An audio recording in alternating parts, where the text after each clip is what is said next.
court advantage. Just something to keep in your back pocket. Meanwhile, as for the Wolves, they snapped their 4-game road losing streak in the playoffs in Denver, their second home loss in the first round since 2023. We welcome in CBS Sports NBA analyst John Gonzalez. As this series, John, has so far been as advertised, the Wolves and Nuggets just not letting up in this game. We saw 15 lead changes, both of the guards going for 30 burgers. But it's the Wolves who end things up on the road with the win. But I want to get your biggest difference maker for the Minnesota down the stretch. I mean, what a game, right? This is exactly, you called it. This is as advertised. This is why everybody flagged Wolves and Nuggets in the first round, and it's delivered so far. Game one, not as close, obviously, but to have 15 lead changes, and I think the biggest game changer for the Wolves for me, Dante DiVincenzo had a really good game. He was a little quieter in game one, but it's Anthony Edwards playing 40 minutes, right? I mean, you needed, as he mentioned it in post game, he said, well, I basically barely played basketball for a month. He had played 4 games before tonight. This is his 5th game in a month, right? And he had to knock off some of that rust. He was dealing with that knee injury. He goes for 30 and 10 tonight. Looked every bit the superstar that he has been for the Wolves and had led them to back-to-back Western Conference Finals. I had this series going 7. I was a little skeptical midway through this game, Kiana, where they were down 19. I'm thinking, man, are we even going to get that many games out of this thing? And now all of a sudden it's going back to Minnesota tied up. And this was an absolutely crucial performance by the Wolves because they have never won a series when they've been down 0-2. So now all of a sudden, this is exactly what we all thought was going to happen. These two teams going at it in the first round, and it looks like we're in for a really good series. Also, I got to just throw in for those that were watching this game, but when in the first quarter you have Denver outscoring them 39-25, second quarter Minnesota outscores Denver by that exact same number. It was just a thrilling game and just going to show it is truly a game of runs. But I want to go back to, because you were talking about Anthony Edwards playing 40 minutes in this game, but one of the big themes entering game 2 was that Minnesota's others had to be better. Did this game prove that to you? Yeah, and they were too, right? I mean, yes, it all starts with Anthony Edwards. And again, I'm circling that 40-minute mark because I didn't expect that they would get that many minutes out of him. And for him to go 40 minutes, all of a sudden you're thinking, okay, this is really good news for the Wolves. And this at least gives them a shot against a team that they're really evenly matched with. But yes, absolutely, the rest of the supporting cast has to be good. Now, Dante DiVincenzo has been sort of hit or miss this season for me. Tonight, he was excellent. 16 points, 7 rebounds, 6 assists. Julius Randle also really stepped up. He goes for 24 points, 9 rebounds, 6 assists. And the big thing here was Julius Randle and Naz Reid had to spend some time guarding Nikola Jokic, who had a double-double, almost a triple-double tonight, because Rudy Gobert was in foul trouble. And Rudy Gobert, not the greatest game for him, no blocks, but in the fourth quarter when he comes back from that foul trouble, had a couple of series where it's not going to show up in the box score, but he had a couple of series where he was guarding Nikola Jokic and made him work and made him miss some buckets. And you're thinking, okay, not a great Rudy Gobert game, but at least after he comes back from foul trouble, he's contributing in his own way, right? And then Naz Reid, Ayo off the bench, Bones Highland even had 13 points. So yes, this was one of those games where that supporting cast, it wasn't all on Anthony Edwards, and they definitely helped him out tonight. Maybe that's the recipe for success when we're looking at the rest of this series, but I want to dive just a little bit deeper in, because how much credit does Minnesota deserve just for hanging around after trailing at one point by 19 points, but also how much blame does Denver deserve just for not closing the door when they had the opportunities, plural? Yeah, the Nuggets are probably going to be kicking themselves because they could have really put the Wolves up against it.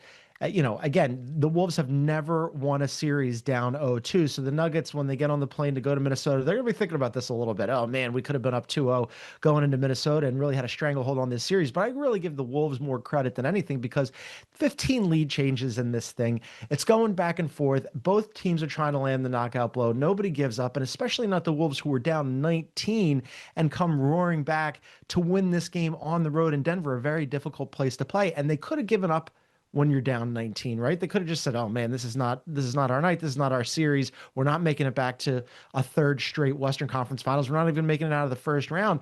And here's another thing that I wanted to flag.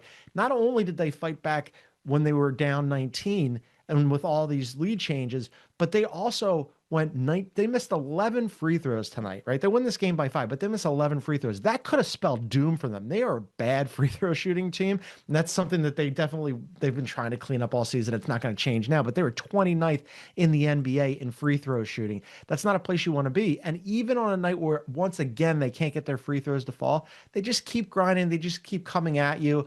And that's a big win for the Wolves and a really good one. Yeah, absolutely. Something worth noting, most definitely, that free throw shooting seemed like it was a big issue for them, especially earlier in the game. Started connecting there later down in the fourth quarter, but nonetheless, something they want to clean up against this Denver team. But it makes me want to ask, just piggybacking off of what you just said, just how significant is this result of Game 2 when now this series making its way to Minnesota, and considering just how intense and how physical this Game 2 was?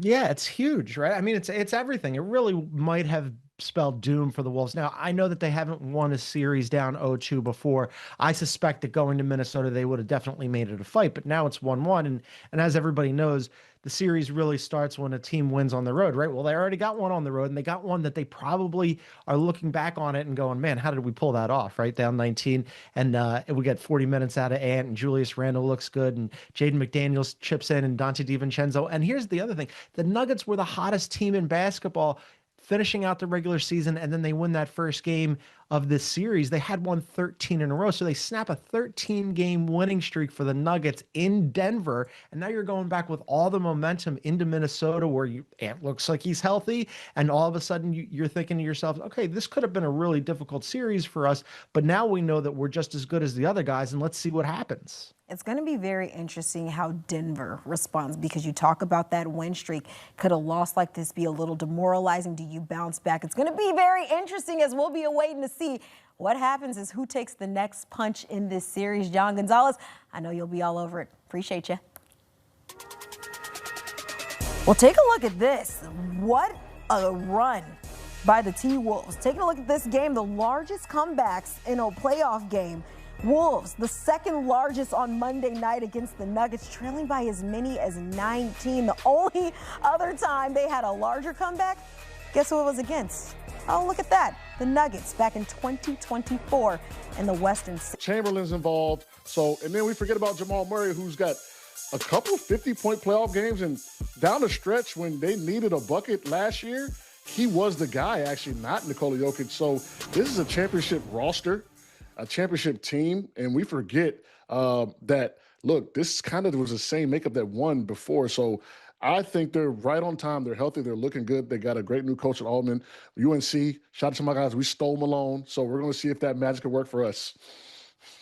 Yeah, we're running double Johns today, but really our thought process, if you were doing a Venn diagram of what we're thinking on this show, it's just a circle, because yet again, I'm in agreement with John. They're healthy, right? This is the Nuggets team that we've been waiting for all season, right? And even with all the injuries that they had, where Nikola Jokic misses a bunch of time, Christian Brown, Cam Johnson, Aaron Gordon, Peyton Watson still out, all the rest of those guys back. But even with all those injuries, still the number one offense in the NBA. They've won 13 in a row. They end up with the 3 seed. They're cruising, right? And now all of a sudden everybody is back and together. And this is what we've been waiting for all season long. This is why they're so dangerous, and why I picked them to come out of the Western Conference. And a lot of people are like, okay, this is going to be a difficult road for them, but maybe because this is the deepest team and the most talented team that Nikola Jokic has ever had around him. And I want to call out Jamal Murray too, because while all these other injuries were happening, he was the one constant that really kept them afloat, Caroline, where he's an all-star. He's going to make All-NBA. It's the best season of his career.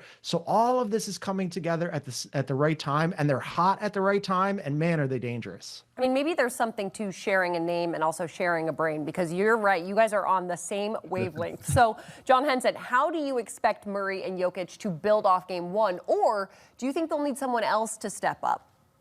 Well, you always have those X factors, and, from Bruce Brown to Hardaway to those guys, someone's going to end up swaying a game eventually. But right now, Game 2 of the first round series, stay the course. You guys have won a championship. You've been in deep playoff runs. They both led their team in box score plus minus, so they had a positive effect on the game. Jokic had a triple-double. Murray didn't even make a 3, but went 16 to 60 from the line. So that's just savvy vet type things, right? I'm not hitting shots. Let me get to the line, draw fouls. And, they're such an underrated two-man punch. Like, no one talks about them in the light they should. How, when the Splash Brothers were doing their thing, how we had the whole, maybe that's because we don't have a nickname for them. Maybe that's the problem. So we got to figure that out, me and John, when we get off air. But I think these two guys are going to stay the course and help this team get as far as they can. And with the guys helping around them, like John said, one of the deeper teams, kind of when you zoom out and look, that they've ever had. This Nuggets team is coming for the young boys that are on top. Yeah, John's right. That two-man game is so good. I mean, we've seen it in previous iterations in the playoffs, right? They did win a championship together after all. Yeah. But again, for Jamal Murray to even raise his level, because forever the talking point was, well, Joker's never played with an all-star. Well, he has now, and he's going to play with an all-NBA selection as well. And that two-man game, they just understand each other so well, and they put so much pressure on the opposing defense. And yes, Joker goes for that triple-double. And Jamal Murray didn't really shoot the ball well from the field, but he was 16 for 16 from the line in game one, and he made big free throw after big free throw in pressure situations, and that is a skill. Getting to the line is a skill. SGA is the MVP in part because of that. Now, some people hate it. It's incredibly valuable, and he's not just getting to the line. He's, then you have to make them as well. It's not just getting the foul call. It's also converting it, right? Because that's what really actually puts pressure on the defense. So Murray's done that. He's really stepped up this season. They're a great team. Offensively overall, they have a lot of different ways that they can beat you, but those two guys are where it all starts. And to have that redundancy where you're going to get a good game from one of them, and if you get a good game from both of them, that's really putting the opposition up against it. Well, John Henson, I'm going to give you homework, and you have to come up with a nickname for this duo because you put it out there. That's the problem. We don't have a nickname for them, so we can't kind of like make it a national thing. So I'll have to figure that out. Hey, you could start. You could be the first. Okay, John Gonzalez, though, I'm starting with you now. Anthony Edwards led the T-Wolves in